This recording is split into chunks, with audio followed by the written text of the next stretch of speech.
തിരുവനന്തപുരം വട്ടിയൂർക്കാവ് സ്വദേശി യശോധരന്റെയും രാജിയുടെയും വീട്ടിൽ 5 മാസങ്ങൾക്ക് മുൻപ് ഒരു അതിഥി എത്തിയിരുന്നു. വീട്ടിലെ വളർത്തുമൃഗങ്ങളായ ടോമിക്കും ലൂയിക്കും കൂട്ടായി എത്തിയ ഒരു കാക്ക. രാജി അരുമയായി വളർത്തുന്ന കാക്ക ഇപ്പോൾ കുടുംബാംഗമായി മാറിക്കഴിഞ്ഞു.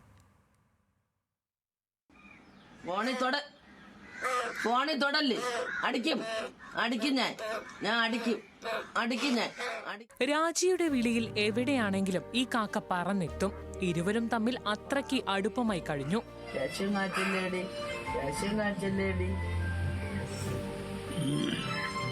5 മാസം മുൻപ് വീടിന് മുൻപിലുണ്ടായിരുന്ന പ്ലാവ് വെട്ടിയപ്പോൾ കിട്ടിയതാണ് രാജിക്ക് ഈ കാക്കയെ. അതുകൊണ്ട് ഞങ്ങളെ വീടിന്റെ ഫ്രണ്ടിൽ ഒരു പ്ലാവ് ഉണ്ടായിരുന്നു. ആ പ്ലാവ് മുറിച്ചപ്പോഴത്തേക്കും അത് അതിൻ്റെ കൂടോടുകൂടി അവർ കയ്യിലെടുത്തപ്പോൾ ഞാൻ പറഞ്ഞു കയ്യിലെടുക്കരുത്, കയ്യിലെടുത്താൽ പിന്നെ കാക്ക വേറെ കൂട്ടൂല എന്ന് പറഞ്ഞിട്ട് അത് അവർ കേൾക്കാതെ എടുത്ത് മരമെല്ലാം മുറിച്ച് കഴിഞ്ഞിട്ട് അവിടെ ഒരു റംബുട്ടാൻ്റെ മണ്ടയിൽ വെച്ചിട്ട് പോയി 2 ദിവസമായിട്ട് ഈ കാക്കകൾ 4 വശവും വന്ന് കറങ്ങണേ, അല്ലാതെ ഈ കുഞ്ഞിന് തീറ്റ കൊടുക്കണേ ഇല്ല. അപ്പോഴത്തേക്ക് ഞാൻ എൻ്റെ ഹസ്ബൻഡിൻ്റെ അടുത്ത് പറഞ്ഞു അതിനെ ഇങ്ങനെ എടുത്ത് തരുമോ എന്ന് ചോദിച്ചപ്പോഴത്തേക്ക് അതിനെ എനിക്ക് എടുത്തു തന്നു. കാക്കയോട് അടുപ്പം കാണിക്കുന്നത് ടോമിക്കും ലൂയിക്കും അത്ര ഇഷ്ടമായിരുന്നില്ല. അതവർ പ്രകടിപ്പിക്കുകയും ചെയ്തിരുന്നു.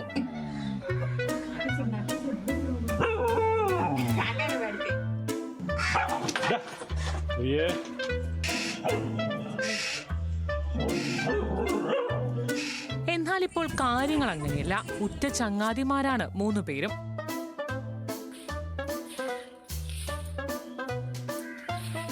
രണ്ട് പട്ടികളും അവർ ഭയങ്കര വില്ലന്മാരാണ്. കമ്പും വെച്ച് അവിടെ തന്നെ ഇരുന്നു. അപ്പോൾ ഇവരെന്തോ ജീവിയെ കണ്ടതുപോലെ വന്ന് നോക്കിയൊക്കെ ഇരുന്നിരുന്ന് അങ്ങ് പരിചയമായി. പിന്നെ ഇതിനെ ഉപദ്രവിക്കാറില്ല, ഒരു കൂട്ടാണ്. അടുപ്പമുണ്ടെങ്കിലും കുറുമ്പിന് കുറവില്ലെന്നാണ് രാജി പറയുന്നത്. കുറുമ്പ് കാണിക്കുമ്പോൾ വഴക്ക് പറയുന്നതും ദേഷ്യമാണ്.